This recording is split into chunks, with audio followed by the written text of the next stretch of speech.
ரொம்பவே அது டிஸ்டர்ப் பண்ணிச்சு. சிறுவர்கள் மீது உள்ள பாரம் அப்பதான் வர ஆரம்பிச்சு. அந்த ஊழியத்தின் மீதான தாகம் அப்பதான் வர ஆரம்பிச்சு.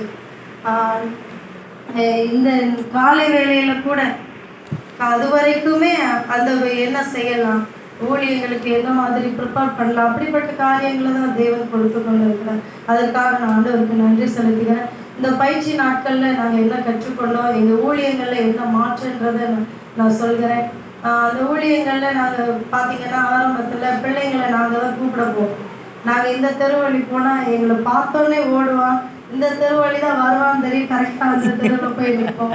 இப்படி தான் சுற்றி ஒரு 4 பேராக நாங்கள் உள்ள தெருக்களுக்குள்ளே போவோம். ஆனால் இந்த நாளில் பார்த்தீங்கன்னா நாங்கள் தெருவுக்குள்ளே வர்றதுக்கு முன்னாடி அப்பா ஸ்தோத்திரங்கா அக்கா இந்த மே மாதம்லாம் பிள்ளைங்க ஏற்கா சண்டே கிளாஸே வைக்கல, தயவுசெய்து வைங்கக்கா, ஸ்கூலுக்குலாம் லீவுடா, அதனால் உங்களுக்கு லீவுடா அப்படின்னா, இல்லைக்கா நீங்கள் சண்டே ஸ்கூல் வைங்கக்கா, நாங்கள் வர்றோம்க்கான்னு சொல்லி பிள்ளைங்க வாஞ்சியாக கேட்குறாங்க. அது மாத்திரம் இல்லை, சில பேரண்ட்டோட சாட்சிகள் எனக்கு ஃபோன் பண்ணி சொன்னாங்க, சிஸ்டர் என் பிள்ளைங்க வேத அந்த ஞானத்தில் தேறினவர்களாக நான் பார்க்குறேன், என் பிள்ளைங்களுக்கு எனக்கு தெரியாத ஆன்சர் கூட என் பிள்ளைக்கு தெரியுது, நான் சில காரியங்களை குறித்து பிள்ளைங்கிட்ட கேள்வி